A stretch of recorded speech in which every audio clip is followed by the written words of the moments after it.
Hulk is basically a monster. We try to give the player the feeling that they really are the Hulk. He's like the strongest one there is.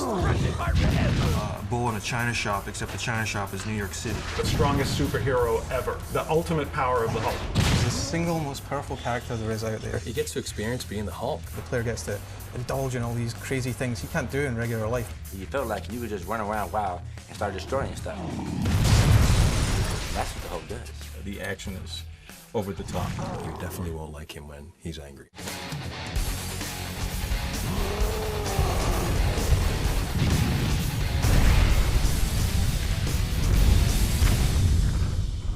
This superhero takes a flaming bus and throws it half a mile at a 60-foot-high mech.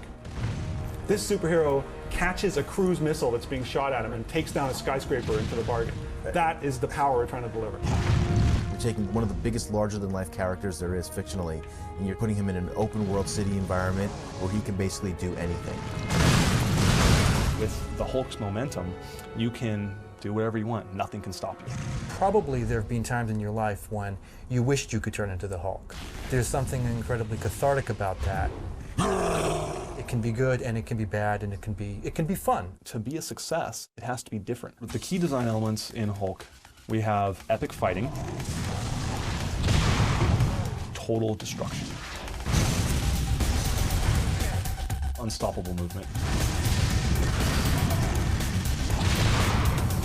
total freedom. One of my favorites is the total destruction, just being able to rip a car apart, use them as steel boxing gloves, or grabbing chunks of destroyed buildings and using those as bowling balls. The free roaming element of the game is about giving the player choice. You can start off anywhere in the environment, you can go anywhere in the environment. If he wants to go and start a mission and continue the story and interact with other characters, that's available to him at any time. If he wants to kick cop cars into the harbour, he can do that.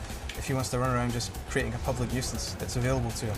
The first time I've ever seen a video game, you have the sightline of the entire city, the entire environment from any vantage point, which is an incredible achievement. It's not just a free-roaming city, it's much more interactive than we've ever seen before.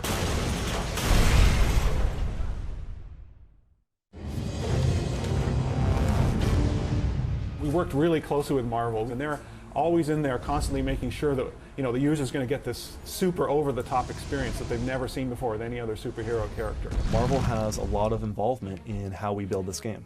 Marvel is responsible for the character. They want to make sure we treat it right. He's still green, right? That's true, he's still green. And he always wears purple pants, so he has appalling sense in fashion. Right. Yeah, if you know you're going to turn green, the last thing you want to do is wear purple pants. So in the case of the Hulk, there are so many facets. There's the psychological facet. There's sort of the monster movie aspect of it. There's the superheroic aspect of it, which is, the colorful big, character that appears in a Marvel comic. The storylines, the concepts that come across in all Hulk stories tell the human story of Bruce Banner, who's dealing with rejection from the world. What's most successful is when the story's really good, when you feel like the moves make sense and that the action's driven by something other than just some carrot in the distance. Given that we're now based off of the comic book, we have just full license to run rampant in the world, whereas when you're deaning with a movie license, you have to stick pretty close to that story. We were fortunate enough to get a very talented writer in Paul Jenkins, who's an award-winning, high-profile comic book writer. Paul Jenkins was our writer, and he wrote the Hulk comic for a couple of years and really brought in some dark elements, especially around the inner torment of Banner. He's just a wonderful writer. And the fact that both he and Brian are British, I won't hold against them. As a very little kid, I used to sit on the floor and draw comic books. Had no idea that would be my career. What's happening to me? My darling boy, don't be afraid. Writing a video game is very much a collaborative experience. The difference is that you're writing a little bit of a jigsaw puzzle. You have to adapt every other 5 minutes. We have a new technical problem, the technology's changing, there's a new game engine, and every time that happens, you as a writer have to be able to adapt to the change. He's an amazing character, he's very enduring, obviously people have loved him for a very long time, but there's an aspect to him that we don't understand. It's not very often that we get that much rage. So working with the Hulk itself is actually a way of exploring your own anger or inner rage.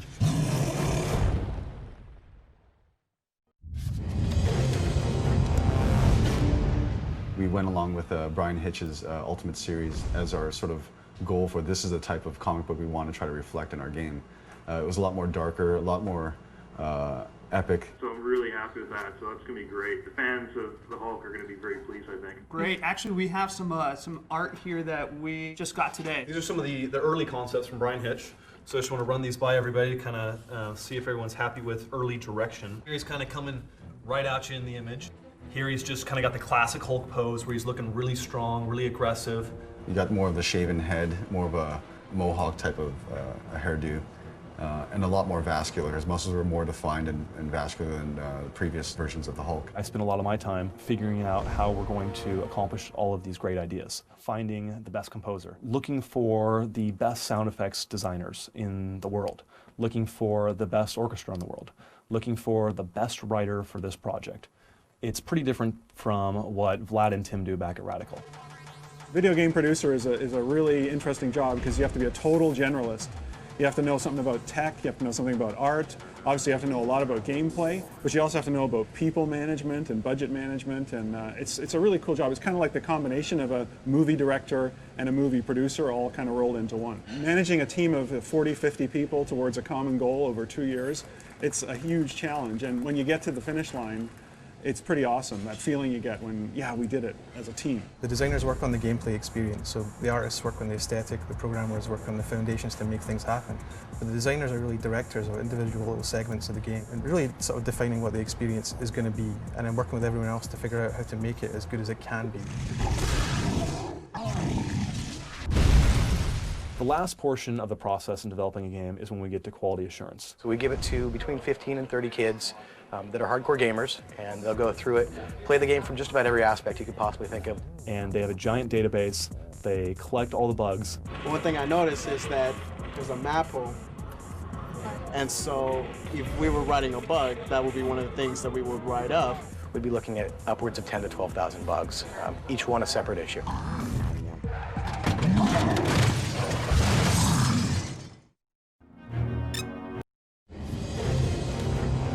Because we're going for a more realistic story with some more mature themes, we're also having to go with, and I think it's a good thing, we're going with a more realistic art style, a gritty art style.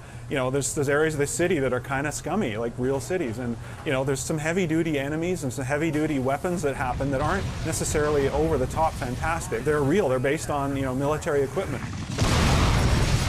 Once the initial design is laid out, I go and develop this thing called a style guide. So this sort of outlines visual style, characters that we want to introduce, color palettes especially. It would have similarities to Manhattan as far as it's an island and it's got, you know, different boroughs and different areas and, you know, surrounded by water and coastlines somewhat familiar. So we modeled it off of different cities, taking ideas from them to create what would be quickly acceptable as a big city feel. We really decided to take our physics system to the next level as well. So when Hulk runs into a car or slams it or pushes it back in the world, it will react realistically. And because he's so powerful, it's going to fly. Every single FMV that we have in the game, including just basically all of our non-interactive sequences in the game, we did motion capture to kind of capture that experience to basically go right along with the voiceover. In the motion capture studio, the actors actually act out from the boards and sound files that we give them. We start with animatics, blocking it out, the timing and whatnot, taking what we can from the motion capture, and then we'll move into final animation. That's keyframing, facial animation, the final touches. A lot of our animations actually involves us acting it out. We will take a camera and we'll actually perform whatever move is required. Currently going to show you some weaponization animation that we're working on. For weaponization, we really want to offer the ability for the player to interact meaningfully with all these props in the world. So he can knock a car out of his way if he's just running down the street, but he can also grab that car and toss it at enemies. He can toss it at a tank, he can toss it at a helicopter and pluck it out of the air. He can also grab many of the objects in the world and then change the shape of them to change the gameplay meaning. The current one I'm going to show is called Ball and Chain. It's basically a mace-like prop that Hulk wields around. There are tons of different types of weaponizations in the game, and they're released to you chapter by chapter as you go through the experience. So we think people will get a lot out of it. It's a pretty lengthy process sitting with the writers and working out the script. But that script is really going to dictate, essentially the Bible for the rest of the game, of where we're putting our FMVs, where we're putting our NISs and cinematics in the game. Here's a storyboard of our villain Blonsky talking to his wife, but his wife is actually a photograph of her. He's losing his mind, and the photographs are talking back to him. No, it's not like that. I promise. I'm not afraid of the mutation anymore. Not when I have this kind of power. The Abomination is like a dark reflection of the Hulk, whereas the Hulk generally does the right thing. Abomination has no qualms in indulging all of his darkest fantasies. He's the one who is theoretically actually stronger than the Hulk. And in order, yeah, my understanding, you could even ask the historians, he's even stronger, but the Hulk, when the Hulk gets angrier, as is well known, he gets stronger and stronger and stronger. So the deeper you get into the fight, the more the scales turn and the Hulk is able to compete. Geek.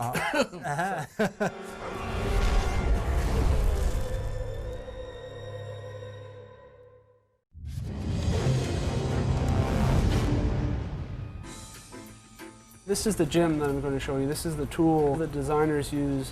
I'm a designer. I want to say, okay, well, what's it like to play at response level 1? Is that too easy, too hard? What is most fun to the player? The gym allows the designer to play with these numbers and encounters in a very easy way. As an example, like right now, Hulk's max charge jump, he goes to a height of 20 meters. So in this tool, we can take that number and say bump it up to 40 meters. So now if I do a max charge jump, we should jump twice as high. On the fly, change it, try it. I could bump it up to 6, down to 1. I could do that in minutes. It's a world of difference. I did do a lot of the effects, basically kind of built up an effects database that we used to blow up our props, basically, or damage them, or make them smoke, or make them light on fire, or anything that blows up or has fire, flame, smoke, debris, dirt. That's me.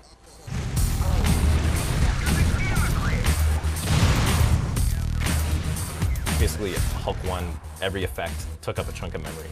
In Hulk 2, we have a way of instancing the effects, so it basically means each effect is kind of a clone of another effect. Before we could have one effect, we can maybe have 10 in place of that one effect now, so maybe 10 times more effects than Hulk 1.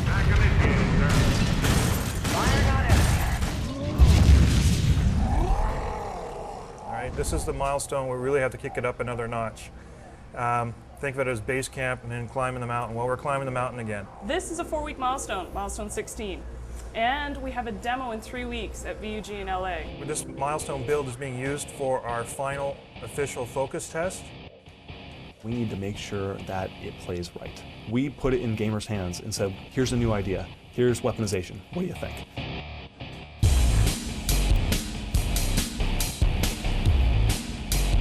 I've never done that, so that was something new and surprising. We have a database that we maintain, has over 3,000 gamers. We wanted to make sure they had not played Hulk before, at least this particular version of Hulk, and so it was a fresh, new experience for them. It makes it incredibly hard to try to grab and punch a helicopter while you're flying by them at 40 miles an hour. It doesn't give you like any type of control in the air. It's very interesting and exciting to know that what I have to say is actually going into the game. It was really cool because I had enough to say about a game that wasn't finished. It wasn't hard to talk about a game that's not done. You feel like you had like an active participation in the making of the game, and it's just makes you feel kind of important, you know? I like the consistency of feedback with the first group and the second group on some key items, things that we know we need to look at, and so ultimately, it's very valuable. It's going to help us make it a lot better game.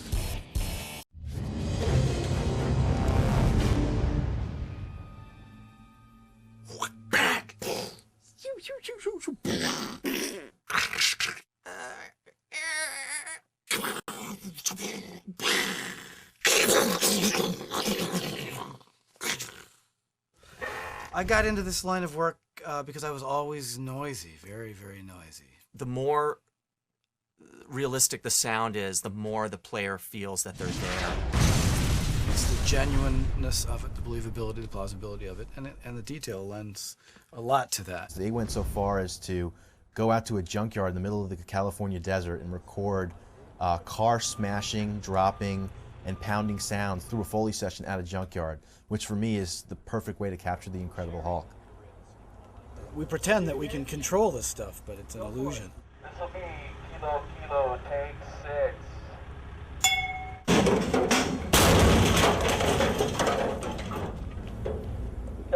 The whole game is about power, so the sound has to definitely depict this power. And because there's so much destruction going on, because the Foley session was recorded in high definition, we could really manipulate these things to a much further extent than you can with other sound sources and libraries. We want it to be fresh, you know, and interesting. And I think that we go to great lengths to create new libraries of raw material.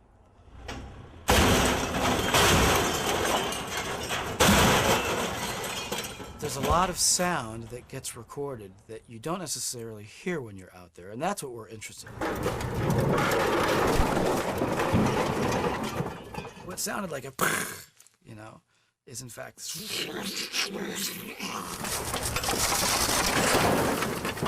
We came up with a water tank trailer. Basically, it was a water tank on a trailer, welded to a trailer and bolted down. So when we dropped that, obviously you had the kind of the hollowness, but it also had these real loose metal parts that banged around. I think Brian got the bright idea of taking a grappling hook and hooking it up to the van, and then they took a tractor and dragged it and just ripped the thing like a can opener.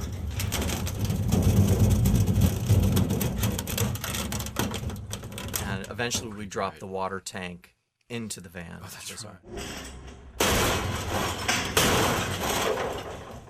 And then we picked the whole caboodle up and we dropped that. That was the grand finale of the day.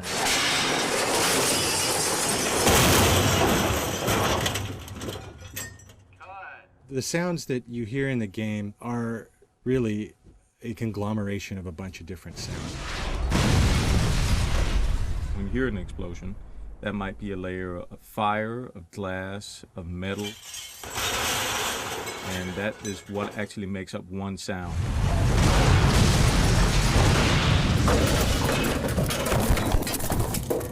What? So we just keep trying stuff. Try not to break anything or kill anyone. So far we've succeeded.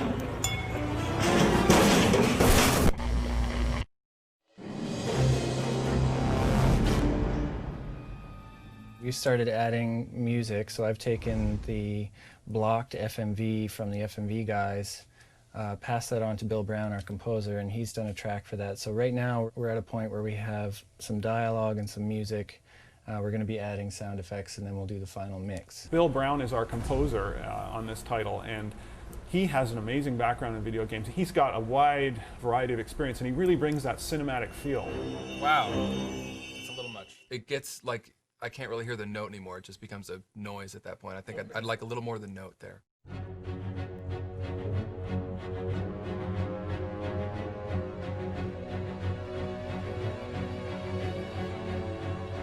In the case of this project, it's it's just a lot of action and a lot of adrenaline. My job in the majority of this game is actually, the second you get in, you are just roaring from one end of the level to the other. They're the character. They're playing it. So basically, I'm just supporting their experience, and I'm just deepening that experience. That's my goal. And these LA players just, man, they just nail it. There it is. Nice. Ah, it's magic.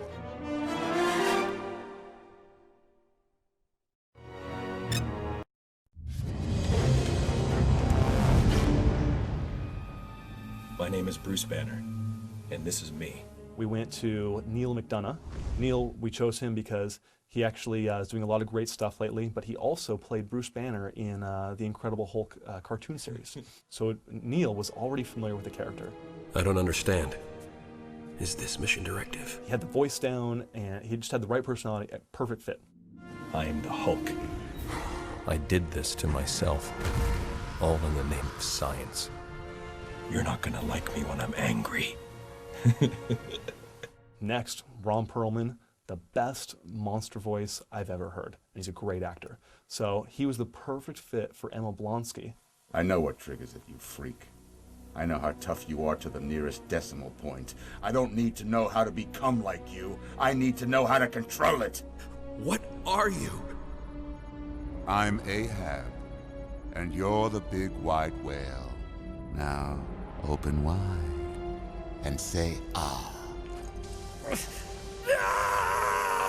Banner, when he becomes the Hulk, that's his inner being really coming out, and whatever he went through in his life, he has a lot of pain inside, and the great thing is he gets to let it out. It has an emotional level to it also, which is so much more important. So when you're playing, there's obviously technique, and you have to be tough enough to stick with the program, but with Hulk, there's also that emotional thing. You get to play with your emotion and the Hulk's emotion. So I think it's going to be a big hit for kids and also for adults like myself. Hulk is not afraid. Hulk is strongest one there is. Well, everyone recognizes the Hulk as a part of themselves, I think. It's the part of them which just wants to destroy, and it's those crazy ideas you get in your head at the spur of the moment. And most people, a healthy person, shuts those down, but the Hulk just acts on them. He just wants to destroy and wreck anything which gets in his way. And I think we've built a game which really kind of offers that opportunity for stress relief and rewards it and builds on it. Epic fighting. It's just an awesome experience. Everyone really gets very stoked about working on a video game and getting to realize their dreams in a sense, because they get to create whatever they want. This has been one of the most amazing experiences of my career. I think video games have the potential to be these great immersive movies where you play your own movie. He gets to experience being the Hulk. The Hulk just lets it out. He lets it rip, and this is what he is. And I think it's a really great metaphor for life, that if we could be more like the Hulk at times and just be freer with our thoughts and who we are, then I think the world would be a heck of a better place. I truly believe that the Incredible Hulk is the best character for a video game. He's unstoppable. He's the strongest character there is. No one can beat him.